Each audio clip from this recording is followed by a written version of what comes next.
And today, the portion of Re'ei in the book of Deuteronomy, we will be studying from the fourth Sikha, the Torah message from the Rebbe, on volume 19 in Likutei Sichos. Before we begin, I would like to share with you an introduction, so it will make it a much smoother sailing. In this week's Torah portion, we have discovered gifts to Jewish slaves upon their release. Anybody heard about that? Yes. Some of you did, some did not. So I want to read the text from this week's Torah portion. The Torah reads the following, chapter 15, verse 12. If one of your brethren, a Hebrew man or woman, is sold to you by the courts, he should work for you for 6 years, and in the 7th year, you should send them away free from you. So that's the first. There are two details here that are important. A, it is a man that was sold by the court. He stole, he has no money to pay back, so he's sold with the money of the sale goes to pay the debt. Number one. Number two, he must serve for 6 years as a slave, maximum 6 years. Then the verse next 13 says, when you send them away free from you, you should not let them go empty-handed. Not allowed to send them home with what he came. 14, you should give him many gifts from your flock, your threshing floor, or from your wine vat. Or you should give him from whatever God your God has blessed you with. So, there are three categories of gifts. The first one is from your flock, from the animals, sheep, goats, from your threshing, wheat, barley, and from your vineyard, or from the vat of wine. And then the Torah says, give him as much as you're blessed, right? Remember that you were slaves in the land of Egypt, and that God your God redeemed you. Therefore, I'm commanding you today to do this thing. This is a whole new discussion. God wants us to feel the pain of a slave, reminding us that we were slaves before.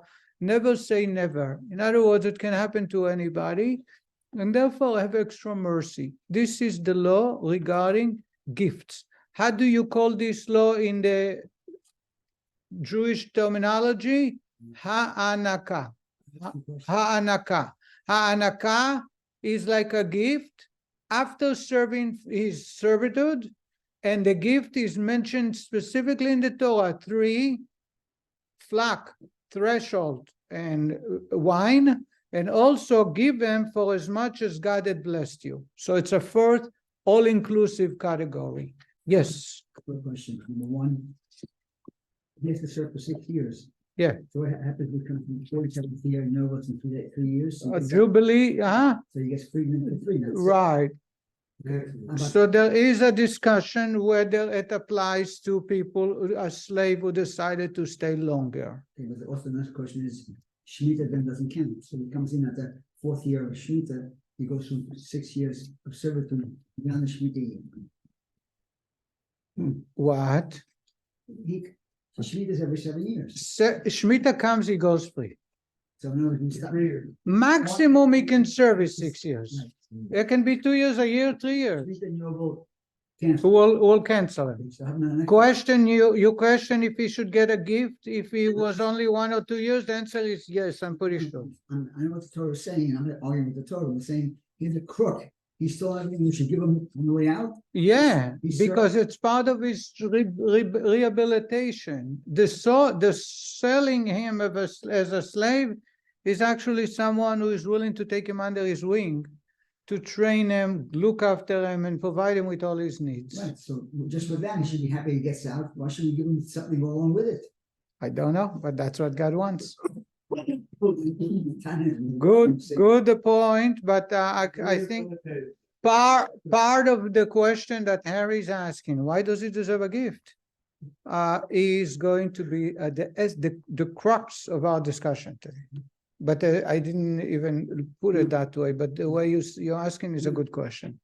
I just want to share with you that the Torah specifically is talking about someone who has stolen and the court has sold them. What happened to someone who sells himself? Somebody can sell himself as a slave in Jewish law up to 6 years. Does he deserve a gift or not? What do you say? I mean, he takes on the burden of the owners of being a slave, whether he So sells it or not. therefore he deserves a gift, right? Well, that's still my argument. But according to Jewish law, he does not get a gift. In other words, someone who sells himself, we'll see it's a dispute. But Rambam, majority of authorities say that he does not get anything when he goes out. The only one who gets out, the only one who gets a gift is court sold. So in other words, he sells himself as a slave. So the money that I guess goes to his family, whatever he needs, the needs are, because he just sold himself as a slave. Not to his family, to the victim who got stolen. The gift, it's for him. I'm saying if a man sells himself for no reason, but because he wants to know what. He wants to invest in the stock market. Who knows what? Okay, but so he has a slave mentality. I don't understand. Does he get anything when he sells himself as a slave? Of course, nobody does it for free. Right, so I'm saying that money goes to whom? It belongs to him. Okay, not to his family. No, and he can redeem himself anytime, by the way. If he changed his mind 6 months later, they configure how much was the money. They divide the money by them days, weeks. He can redeem himself at any given point. Yeah, directly related, please. Otherwise, yes. Because for a change, this is short and to the point. I really like it. I am going to read in Yiddish. You can follow in the English. If you get confused, look around. But says the Rebbe, wegen der Mitzvah von Anoko, regarding the mitzvah of gifting a slave who is released, was der Orden darf geben dem Even, was geht raus frei von ihm, that the master must give the slave when he is released, steht in Sefer HaChinuch, the book of Chinuch. The Chinuch is a book that codifies all the commandments. He says, as Chodshmi is mechuyev in der mitzvah nor bizman shayovel noyeg, val bizman sheinoyevel noyeg is nit other din von eved, even though this commandment of gifting the slave apply only during the time when the Jubilee is being followed, because if there is no Jubilee, the Jewish people do not follow Jubilee, there is no selling of slaves. In other words, a prerequisite of selling a slave by the court is when the Jubilee is followed. The Jubilee is not followed during the time the Jewish people, many years during the first temple and the second temple and in exile.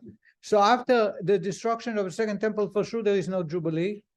Says the Minchas Chinuch, therefore the idea of Anaka, the idea of gifting a slave, is not applicable after the destruction of the temple, because we don't count the Jubilee. We don't know when the Jubilee, there is a dispute about how to count it. But we can learn from it, also in our day and age today, that there is no Jubilee, therefore there is no way to sell a slave. Ishma Chacham v'Yosef lekach sheimsocha mibnei Yisrael v'avoda izman meruber afilu muat sheyanik lebeteisa meimo b'asher berach Hashem yisbach. Learn from it that in this day and age, if you hire someone to work for you for a period of time, short or long, for a project, short or long, whenever they are released, whenever they complete their job, gift them with a gift. Where do we learn it? From the slave. Slave is getting released, even though it's not applicable, it was prerequisite that the Jubilee must be followed. Now we do not follow the Jubilee. You still learn from it that God wants us to give someone upon completion anything that they do for us. Is that clear? So what is severance pay? Anaka. When I was in Los Angeles, I worked for 2 years, and I was told by family members and friends that if I quit, I will lose my anaka, I lose my severance pay, even though I had a contract. And I said, no, I'm sure I will get it. I worked for 2 years. I should get the rule is for every year you get a month's pay. That's the way. It's 2 years, 2 months pay. I had a little child who was born 2 weeks old. I had no worker. Sure enough, the guy did not, the boss didn't refuse to give me. They are notorious in California not to give severance pay to rabbis who are quitting or left. And I actually took him to court. To a person. One rabbi, but we both accept the ruling. It's a revered rabbi.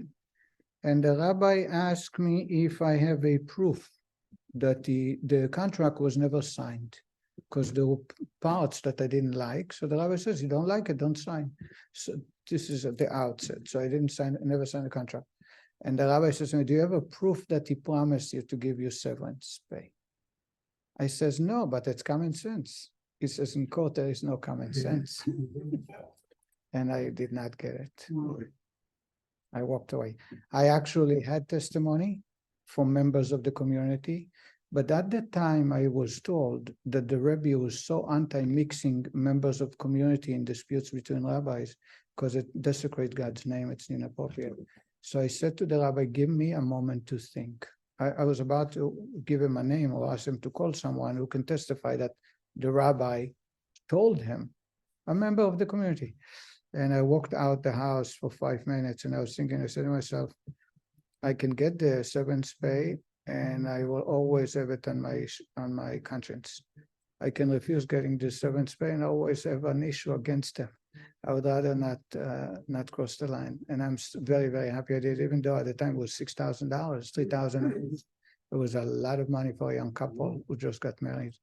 Imagine I just left with nothing. But the idea of severance pay is so crucial, according to Minchas Chinuch. It is, you derive it from the law of the mitzvah of giving a gift to the slave upon being released, even though that slave law does not apply when the jubilee is not there, is not followed, simply because the court cannot sell a slave during the time when we don't follow the jubilee. Yet, severance pay is a very important part. According to Minchas Chinuch, it's not necessarily a full-time employee, part-time employee, someone who did a project for you. When I grew up in Israel, there was no such thing as tipping, to give a tip. You never gave tip. There was no money. Here, I came to America, everybody was giving tips. And some people make a living out of tips. By the way, the most lucrative job in the United States, a study showed, is those who take a luggage outside the airport, because they are making basic minimum wage by the airline, and then they get tips. And that tips is never reported because it's all cash. So the amount they make, they can be making thousands of dollars a day and don't have to report it. It's one of the most lucrative or very high paying, it's all about tips. So I believe it's a blessing, as we'll discover soon. But this is something ingrained in Torah, in a law of slaves, where it's inapplicable today. First, it's very rare for the court to sell someone as a slave. Usually there would be family to redeem. The community will get together to pay off his debt. Even if it happened, it cannot happen in the last 2,500 years. And yet we learn from it the idea, according to Minchas Chinuch, anytime you hire an employee, an electrician, someone who brings a delivery, just give them 5 stars, give them a good report. I think today most of the people who are happy with a job that's not done by a handyman, someone always give a little bit more. I do that. Okay. Charge me $20. That's the idea. Oberloid der Deo, but according to the opinion, as mitzvah Sanoko is gesagt geworden nur bei einer Eved Choru Bezin, wie die Gmor lernt es auch von Posuk Anik Tanik Loi Loi Lemocher Atzmoi, ist doch der Tam von mitzvah Sanoko nicht mitzvah der Musa. It's not because it makes sense. I'll explain to me the amazing Tam. Warum mitzvah der Musa ist doch nicht auch kein Tam zum Machal sein zwischen den zwei Suge Eved. Warum können wir nur nicht aufplanen, wenn wir so bezman הזה.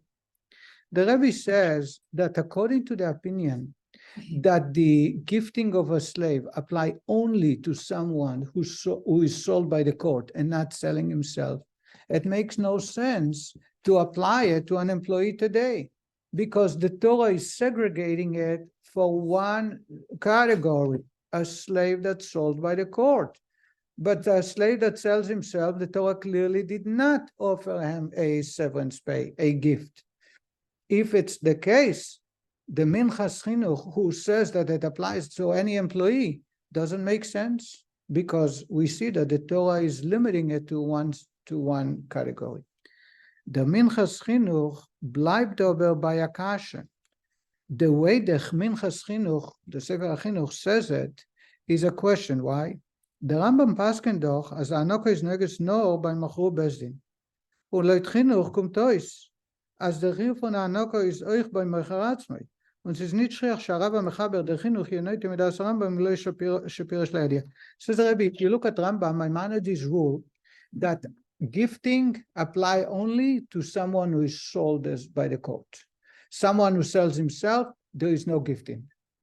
If it's so, the chinuch who says that you learn from it, even today when the Jubilee does not apply, for any time you hire an employee, he contradicts Rambam. It seems that the Rambam would disagree with him. And the chinuch lived about 150 years after Rambam. Unless he specifically says he disagrees with Rambam, usually he follows Rambam. Therefore, we need to understand it deeper, study it a little bit deeper, so we see that Rambam and Chinuch do not disagree. The following is a pilpul, and I'm going to skip it by reading, and I'm going to give you the gist of it.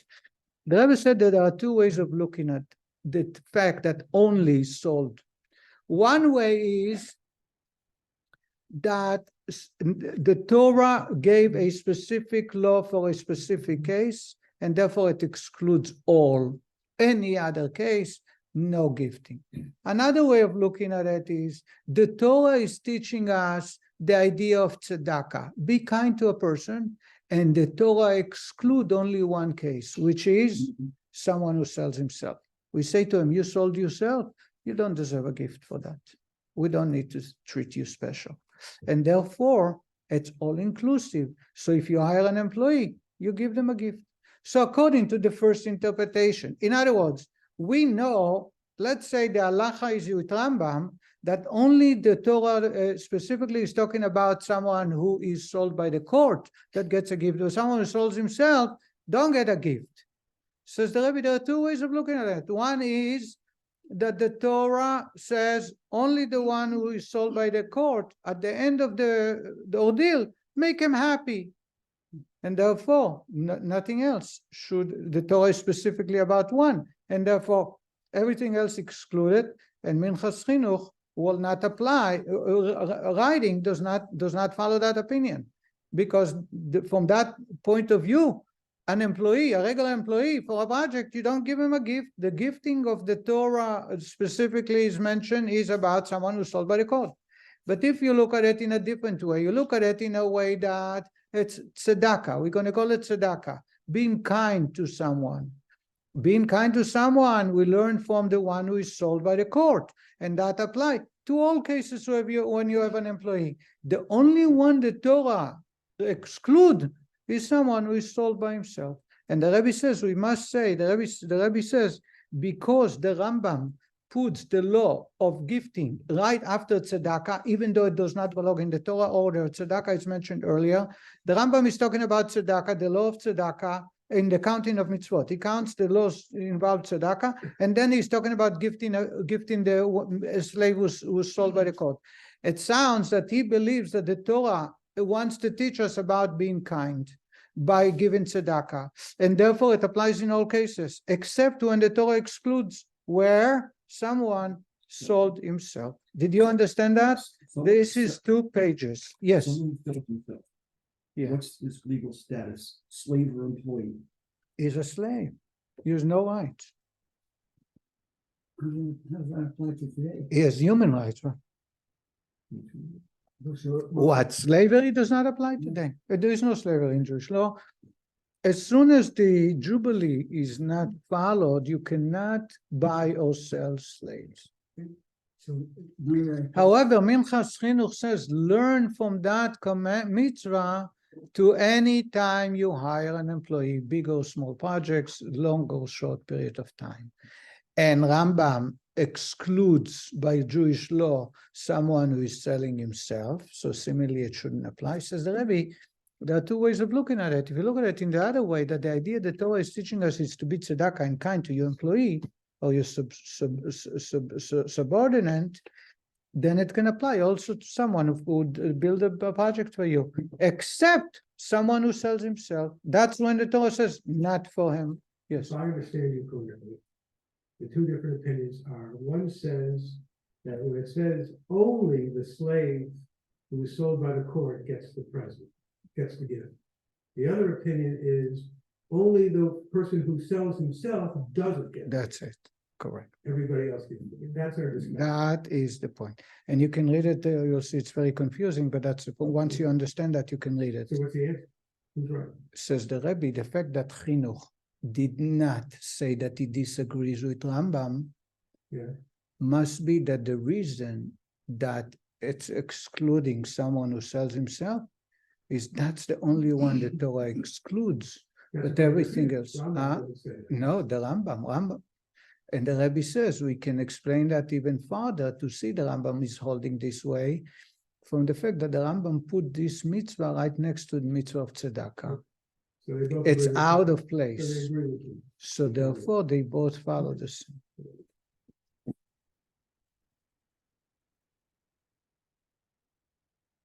Now the Rebbe, number 4.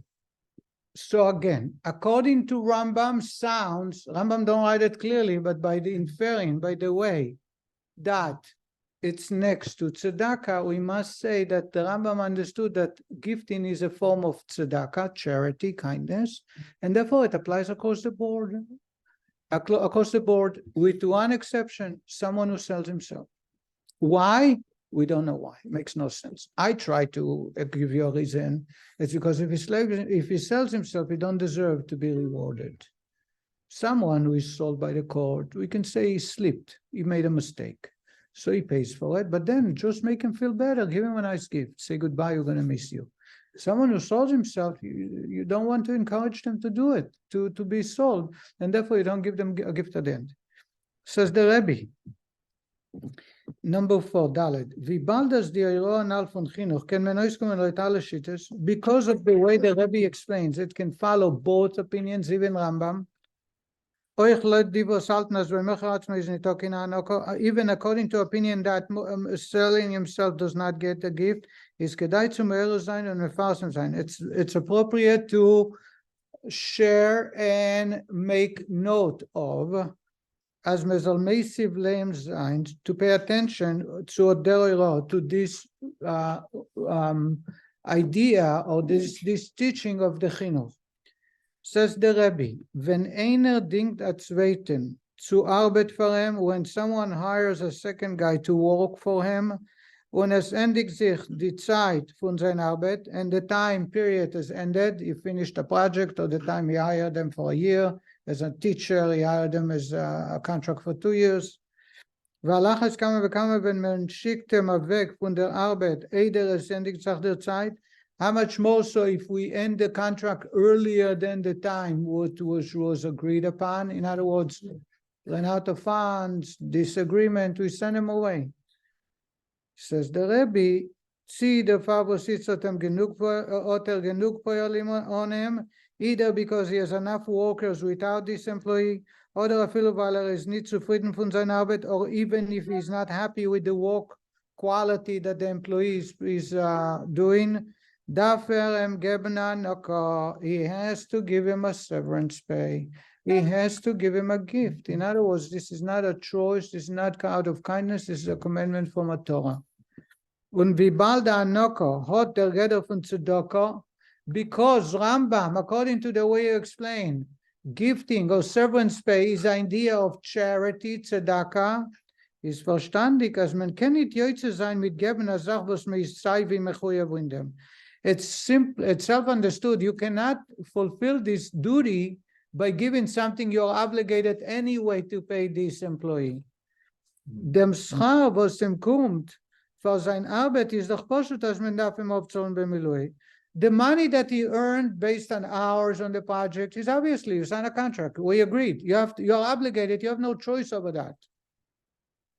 Afilu the even the extras, bonus, etc., was the Balabaitot von früher abgerät dem Arbeiter that before the onset of the work, the owner or the employer has promised to give, let's say if you finish early, I'll give you extra.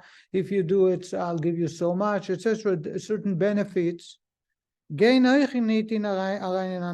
is not on, this is also not in this umbrella of gifting. We bald as in the Yosefus are not Keninian from tzedakah, because those extras, the benefits, health insurance, a car, gasoline, whatever they give him, it's something part of the wages. It's not extra. Und in dem is euch nicht kein Unterschied, wie lange beim gearbeitet. And in this idea of tzedakah, of being kind, of giving severance, is no difference how long the work is worked. As the chinuch writes, man meruboy afilu muat, a long time or a short time. Says euch kein chiluk nit, is von em gewinn zufrieden. There is no difference if he is happy with the work, sign is baruch habayis bigloloi, or that the house is blessed because of him. In other words, the improvements or the job he did was tremendous. Und sei loin is baruch habayis bigloloi, or there is no benefit that didn't change. In other words, I hired somebody to do something, and there was no big deal. I'm not even happy with the work. Dafür geben anoko lefi erech dem zman v'serot gearbet. He must give him a gift based on the time that he spent at work. So I hired employees, let's say from Lowe's, I ordered a kitchen a year and a half ago. They did a kitchen, but they didn't do a good job. They did, I don't want to say half what, but they were good employees. They were just rushing. The rule is that the employees need to get a gift. So I had to give them each, $20 or something at the end. Even though I called Lowe's and they came and they had to redo most of the kitchen. My mother and father, I'll never forget, in Israel, there was always poverty. My parents decided to have an American kitchen one day. And they planned it for a long time. Kitchens are very simple. There's no appliances. There's only one oven. There's no self-cleaning oven. There is no dishwasher. There is no grinder. It was very simple. But they had granite, etc. But they hired a guy. They went and hired someone in Bnei Brak who had to be a distant relative. He does not take small jobs, and he does not take far away from Bnei Brak. Bnei Brak to this is about half an hour drive. But because it's my family, my parents, my mother had relatives, so convinced them. Anyway, so they chose tiles for the backsplash. The tile was light brown, but each few tiles had a flower, one tile with flowers, darker brown. So they got 3 or 4, and then they put it this. But they hired people who are not Jewish. They hired, the man had a lot of crews, and he had Arabs. Now, I don't want to mock anybody, but my parents said they knew not to trust anybody because the job has to be done right. So they told the man they want him, they must have him at the job. And he said, no worry, for sure I'll do it. But I'm sure when someone has a lot of projects and he's not an employee, he has a lot of crews, he had no time. This was a half a day, the tile, half a day.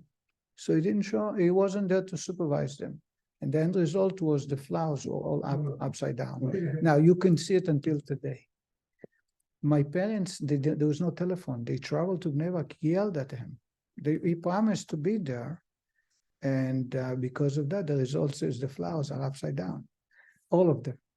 And he apologized profusely. He gave him a discount, but they had to pay. They gave those Arabs, they gave them a gift. Why? It's not their fault. The boss needed to be there to supervise. So they spent the time. They used the material. They were provided with the tiles. They had to stick in the wall. I know until today it's a sore in my parents' eye when you walk in. Now, not everybody noticed that, but family members do. And that's the story. Okay, that's my daily story. Ali. Now you have to run already? No, that's the story. I'm going to say my story today. And, I like the story better than the text. now, we have a Kabbalistic understanding of the whole thing. You're missing. I'll get it, don't worry.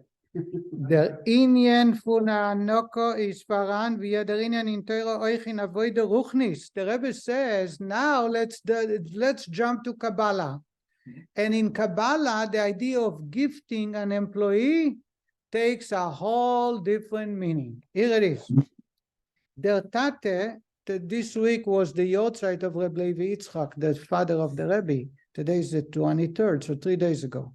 His father was a very deep Kabbalist, an unusual Kabbalist in his generation, in our generation, of course. And the Rebbe used to dissect the teaching of his father because nobody else can understand it. And the Rebbe's father writes the following regarding gifting of a slave. As in Seine Ores, in his comments to Maseches Kiddushin, to the Tractate Kiddushin of the Talmud, as bei einer Divri ist don't know Moichin de Katnus und der Riber, wenn geht Rosh Chofshi von sein Abdus, darf man ihm geben Anoko Moichin de Gadlus. Und der Fall ist der Terem befahrt bei Anoko die 3 Minim, 3 types. Mitzoincho, Migornecho, Mikvecho, flax, trash, and vine, weil sie sind alle neged am Moichin. The father of the Rebbe said the following, that this story is actually about a teacher and a student or someone who is able to inspire others. In Kabbalah, there is a terminology, moichin. Moichin is brains. There is moichin de katnus, small brains, and there is large brains. Moichin de gadlus, it's something that's across in everywhere in Kabbalah. Says the Rebbe's father, that when you have a slave, they are moichin de katnus, they are small brains. Why are they small brains? Because they don't use their brains, actually. Their brains is almost shut. All they do is follow orders. To follow orders, just like a machine, you push buttons. You say to them, weed over here, sweep the floor, bring the grocery in. There is no common sense. You don't need to use your brains. What happened when he walks out? When he walks out, now he's part of society. You want him to have moichin de gadlus. You want him to understand, to question, to search, to find on his own. He has to mature. Take a child who follows his parents' orders, and then he matures, becomes an adult. We expect him to do what is right, based on common sense. And therefore, we call it moichin de gadlus. Gadol is adult, so big. Katan is small. Poquito. What makes you think that once he goes from slave to non, he'll go from small to large? We hope that's the goal. We don't know. We don't know. So therefore, we give him a gift to inspire him and empower him to become that way, because on his own, we're not sure. No, you give him Says the Rebbe, why you give him, what does the Torah says? How many kinds of gifts does he have to get? 3. All 3 affects the brains. And the reason is because the brain is divided into how many compartments? 3. Chochma bina dat. You heard that, right? In the 10 attributes, Chochma bina dat. Says the Rebbe, that's the Rebbe's father. You know why you give someone a gift when they go out from slavery into freedom? You want to assist them in the transfer or in the change from a small brains transition to an adult brains. And therefore the master needs to, so to say, carry him and help him walk or support him. How does he do that? By directing his attention to the brains, by giving him those 3. Grapes, the Torah uses grape, no oil. Grapes affects the brains, right? You're drunk, right? It's the vine from the vat, right? Tirosh. And the second one is trash. Trashing is wheat. We know that the human brain is not fully developed until a person is consuming bread, or a baby, an infant will not be able to call father or mother until they actually eat grain. It's in the Torah, we know that. As long as the baby is feeding from the mother, his brain is not fully developed, according to Zohar and the Torah. A tinok, a baby, cannot call to the words, cannot utter father, mother, until he has to start eating grain, even though only his nutrition is provided by the mother. But there is something unique to grain. It affects the brain. Wine affects the brain. Flock, meat achieves, you get all your nutrition. The Torah is specific about those three because their idea is, according to Kabbalah, to enable the person to become an adult.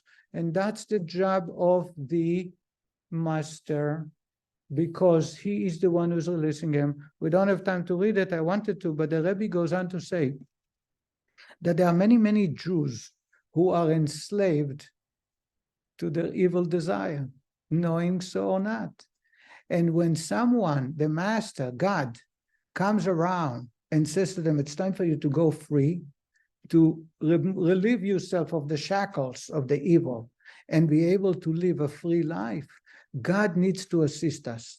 We have the right to say to God, give us the three gifts and empower us, give us the large brains to be able to live in the universe outside as a mature adults, because without that help, it's very difficult to make it out. And therefore, many times I and you are messengers or agents of Hashem to assist a person in connecting to God, because on their own, it's not going to work. Just like a slave on his own into the world. And the Rebbe goes on to say that that's why when it comes to the redemption, we are now, the Jewish people, are moichin de katnus. We are minimized, we're enslaved to the boundaries of exile. When it comes to redemption, what happens? We're redeemed. God promises to give us the gift. In other words, God will take care of us, making sure that we are totally connected to God without any deviation, without any hardship or difficulties. And that's the idea of gifting. So to summarize what we study, we have a mitzvah to gift a slave that's sold by the court with three types of gifts. And this is in addition to anything else that he gets paid. The Sefer HaChinuch, the book of Chinuch, says, even though today Jubilee does not work, and therefore selling as a slave or buying a slave does not exist, yet we learn from here that the Jewish law tells us that we must give severance pay and give a gift when someone completes a project for us. The Rebbe points out that the Rambam puts the law of gifting a slave right after the laws of tzedakah in the counting of the mitzvot, and therefore the Rambam is of the opinion that it's the idea of tzedakah, charity, and therefore it's all-inclusive anytime we have someone does something for us. Says the Rebbe now, therefore we need to be very careful with that. Anytime somebody does for us, not enough to say, thank you, you did a good job, but we have to give them tip, severance pay. Then the Rebbe goes on to say that his father explains that the idea of gifting is transforming the slave from a mentality of a slave, moichin de katnus, a small brains, into an adult brain.